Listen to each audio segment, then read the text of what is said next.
ओम शांति। आज प्यारे मीठे भगवान की मीठी मुरली मंथन की डेट है 28 जनवरी 2021। तो चलिए हम सभी बाबा ने हमें कल क्या बोला था उसे रिवाइज करते हैं। बाबा ने कहा था कभी भी अपने हाथ में लॉ नहीं लेना है, बाबा को रिपोर्ट देनी है, लॉ नहीं उठाना है, क्योंकि गवर्नमेंट भी लॉ उठाने से मना करते हैं ना। किसी ने हमें थप्पड़ मारा, कोई झगड़ा हुआ, तो हम उसको थोड़ी उसका रिटर्न देंगे, हम तो रिपोर्ट करेंगे, केस करेंगे।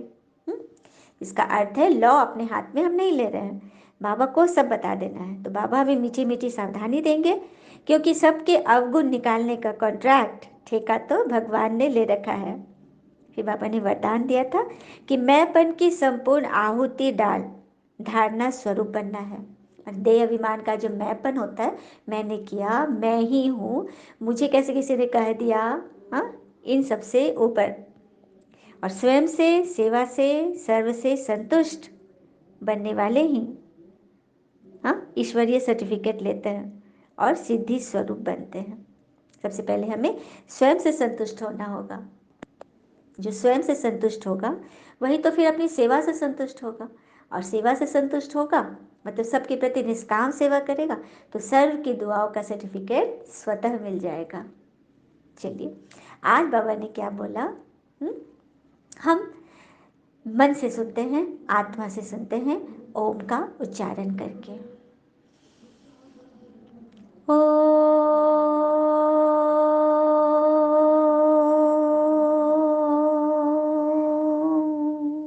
शांति। बाबा ने कहा कभी भी मिथ्या अहंकार में नहीं आओ, इस रथ का भी पूरा पूरा रिगार्ड रखो। भगवान कह रहे हैं मिथ्या अहंकार, क्योंकि शरीर ही जब मिथ्या है तो इसका अहंकार किसी भी बात का कि मैं सो एंड सो हूँ, मैं ये हूँ, मैं वो हूँ, इससे ऊपर उठो और इस रथ का भी पूरा पूरा रिगार्ड रखो। कल भी बाबा ने बोला था ना, ब्रह्मा बाबा संस्था के जो फाउंडर, जिनके तन में परमात्मा शिव ने प्रवेश किया, तो कई आत्मा कहते हैं कि हम तो शिव को जानते हैं, ब्रह्मा से हमारा कोई ताल्लुक नहीं। तो इसलिए बाबा कह रहे कि ब्रह्मा न हो, शिव की सवारी ही ना हो तो शिव कैसे आएंगे।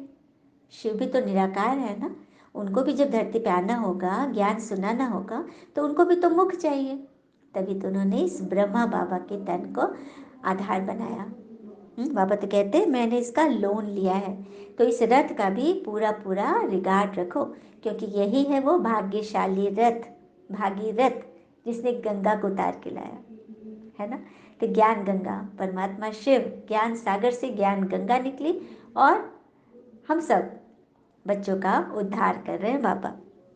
प्रश्न है, तुम बच्चों में पद्मा पदम भाग्यशाली कौन और दुर्भाग्यशाली कौन है? तो जिनकी चलन देवताओं जैसी, जो सबको सुख देते हैं, वह है पद्मा पदम भाग्यशाली, और जो फेल हो जाते हैं उनको कहेंगे दुर्भाग्यशाली।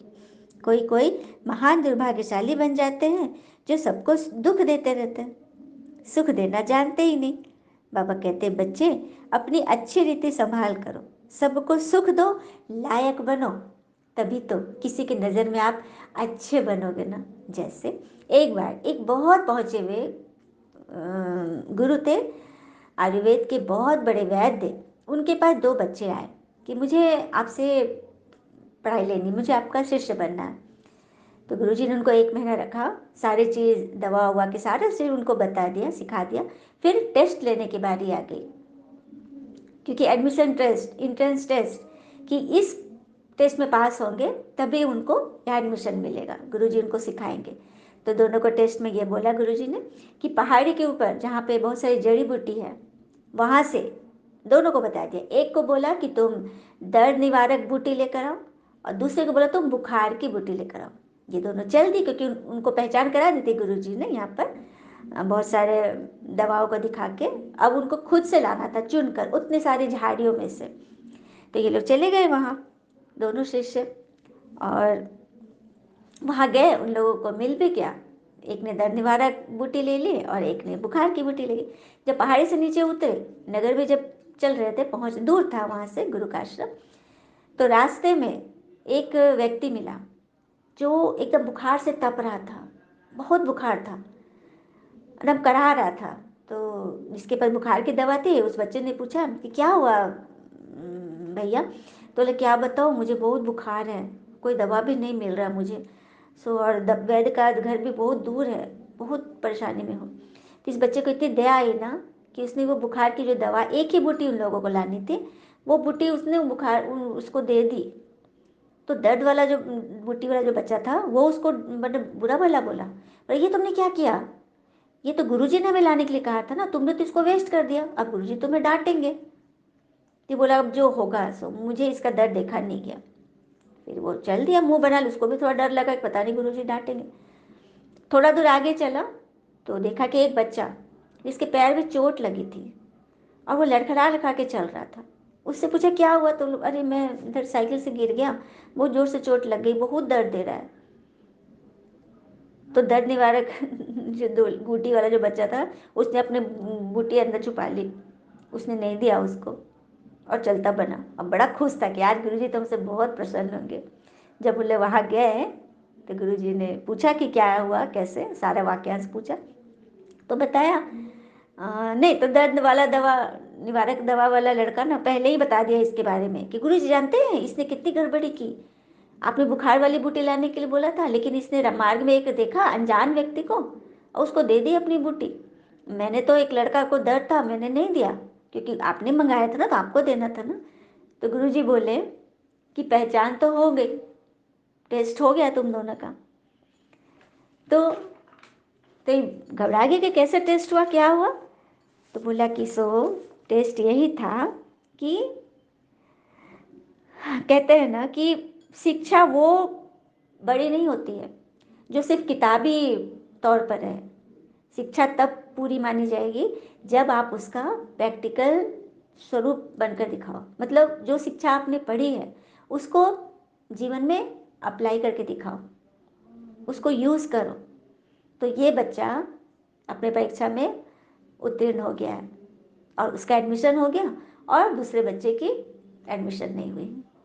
तो देखा, ये इसी को कहते हैं कि सब कुछ रहते हुए जब अच्छी रीति अपनी संभाल नहीं करेंगे, लायक नहीं बनेंगे, तो फिर हम कैसे, जब खुद से ही हम संतुष्ट नहीं हैं तो हम किसी और को कैसे संतुष्ट करेंगे? हमारा ही नेचर सही नहीं है। इसीलिए कहते हैं ना कि सेवा सेवा निस्वार्थ भाव होनी चाहिए। सेवा में जो मन लगाते हैं भगवान भी उनके गुण गाते हैं। फिर आगे बाबा कह रहे हैं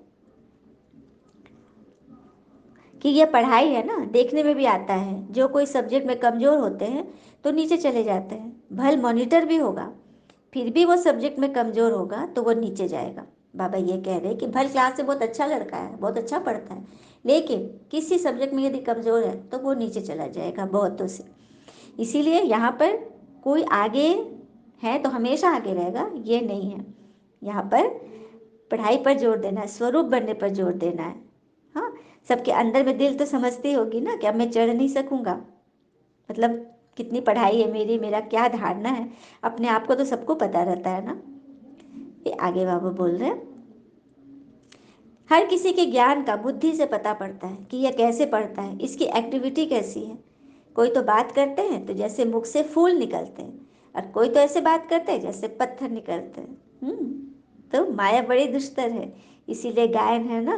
हाँ, कई बच्चे आश्चर्यवश सुनते हैं, शिव के बच्चे बनते हैं, दूसरों को सुनाते भी हैं, फिर भाग जाते हैं, ट्रेटर बन जाते हैं। ऐसे नहीं कि होशियार ट्रेटर नहीं बनते, अच्छे अच्छे होशियार भी ट्रेटर बन पड़ते हैं। बाबा इसको बता रहे कि ऐसा नहीं समझो कि बहुत होशियार जो एकदम ज्ञान सुनाने में बहुत आगे, धारणा में भी थे, 20 साल 30 साल भी अगर ज्ञान में चले तो वो भी ट्रेटर बन सकते हैं। मतलब क्या बोलेंगे, बेवफा बन जाते हैं, छोड़ देते हैं, ईश्वर से बेमुख हो जाते हैं, माया के वश हो जाते हैं। तो ऐसा नहीं है कि काफ़ी होशियार है तो वो इसमें टिके रहेंगे, नहीं। माया बड़ी दुस्तर है, एक से एक परीक्षा लेगी, उसमें बच्चे फेल भी हो सकते हैं। इसीलिए अपनी बहुत बहुत संभाल करनी है। आगे बाबा कह रहे हैं कि जो पास विद ऑनर होंगे उनकी अवस्था बहुत ऊंची होगी, उनकी बुद्धि में सारा ज्ञान होगा। हाँ, बाबा के लाडले लवली बच्चे भी तभी कहलाएंगे। ऐसे बच्चों पर भगवान स्वर्ग की राजाई कुर्बान करते हैं। कहते हैं बाबा कि मैं तो राजाई नहीं लेता, मैं तो तुमको देता हूँ, क्योंकि मैं तो निष्काम सेवाधारी हूँ। मतलब भगवान कहते हैं कि मुझे तो कुछ भी नहीं चाहिए, मैं सब कुछ तुम्हारे लिए ही यहाँ आया हूँ, तुम्हें सबको देने के लिए। इसीलिए अच्छी रीति समझना है, कभी भी मिथ्या अहंकार नहीं करना है, खबरदार रहना है, और रथ का भी रिगार्ड करना है। आज बाबा ने वाणी इसी पे चलाई है कि ब्रह्मा बाबा का भी रिगार्ड करो। तो बाप दादा दोनों कंबाइंड स्वरूप में है। फिर आगे बोल रहे बाबा, अब ज्ञान है गुप्त, इसमें कुछ बोलने का नहीं है, 1 सेकंड में सारा ज्ञान आ जाता है, सबसे इजी ज्ञान है। फिर भी अंत तक माया की परीक्षा चलती रहेगी। बाबा कह रहे कि पढ़ाई तो बहुत सिंपल है, छोटा बच्चा भी एकदम समझ जाता है कि ज्ञान क्या है, भगवान कैसे आते, क्यों आते, कब आते। लेकिन मेहनत तो योग में है ना, माया परीक्षा उसी में लेती है। हाँ, इस समय तुम सभी तूफान के बीच में हैं, पक्के हो जाएंगे, फिर इतना तूफान नहीं आएगा।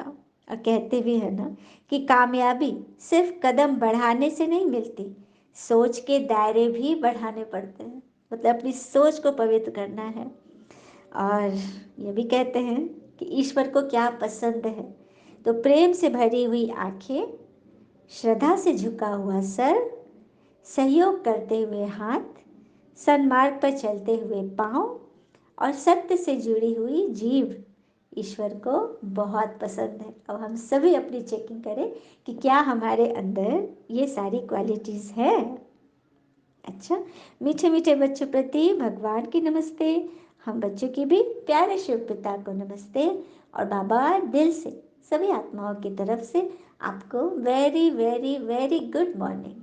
धारणा के लिए मुख्य सार है, पहली पॉइंट, आपस में बहुत प्यार से चलना है, कभी भी क्रोध में आकर एक दो को आंख नहीं दिखानी है, पिता की अवज्ञा नहीं करनी है, बहुत प्यार से चलना है। क्योंकि कहते हैं ना कि कामयाबी के सफ़र में धूप बड़ी काम आई, यदि छाँव मिलती तो थक कर सो ही जाते। तो सफ़र में यदि हम चल पड़े हैं तो बाधाएं तो आएंगी, धूप हमें हिम्मत दे रही है, हमें आगे बढ़ाने का हौसला दे रही है, हमें आराम न करने की सीख दे रही है।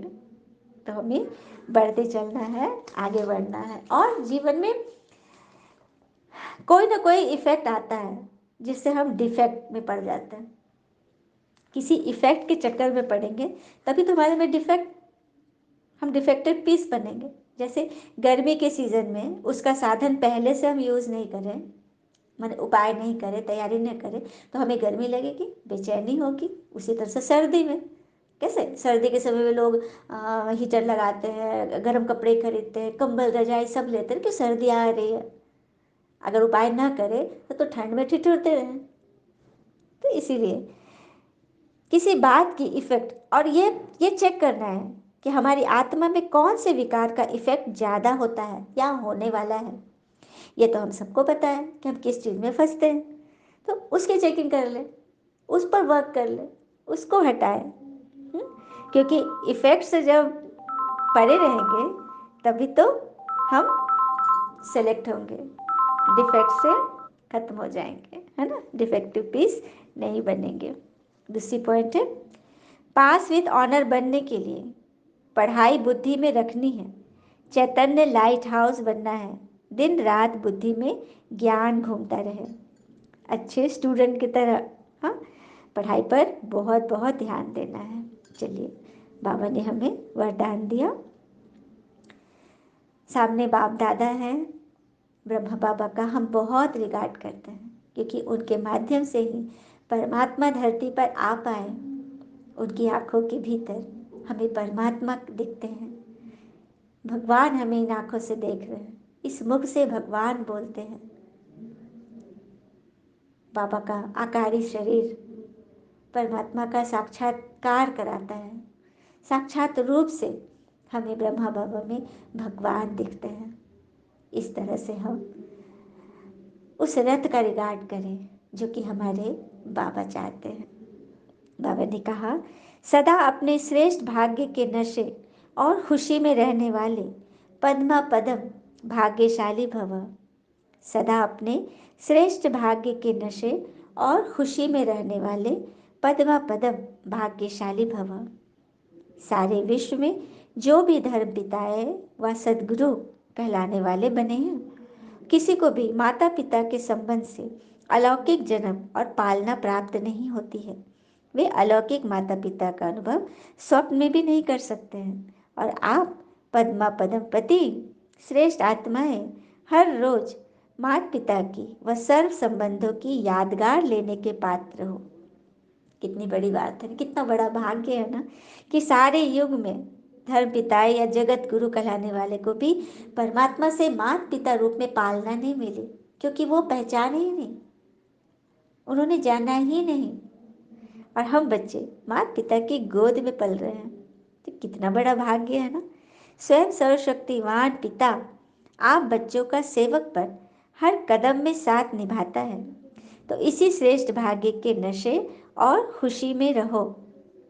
स्वयं भगवान हम बच्चों का सेवक पर हमें रोज पढ़ा रहे हैं। बाबा तो कहते हैं मैं तुम्हारा धोबी हूँ, मैं तुम्हारा सुनार हूँ, मैं ही तुम्हारी टीचर माँ, हाँ सब कुछ मैं तुम्हारी हूँ और तुम्हें सुधार रहा हूँ, तुम्हारा सेवक बनकर तुम्हारी सेवा में लगा हुआ हूँ। तो इस श्रेष्ठ भाग्य के नशे और खुशी में सदा रहो। स्लोगन: तन और मन को सदा खुश रखने के लिए खुशी के ही समर्थ संकल्प करो। तन और मन को सदा खुश रखने के लिए खुशी के ही समर्थ संकल्प करो। पॉजिटिव संकल्प सदा करना है, तन और मन इससे सदा खुश रहेगा। क्योंकि जितना जितना पॉजिटिविटी में रहेंगे हमारे अंदर की सारी क्रियाएं सुचारू रूप से चलेगी, खुश रहेगी, स्वस्थ रहेगी और खुशी के वाइब्रेशन फैलाएगी। अच्छा, ओम शांति। शुक्र है मीठे बाबा, वो बाबा के प्यारे प्यारे बच्चे। थैंक यू बाबा। All is well always. ओम शांति।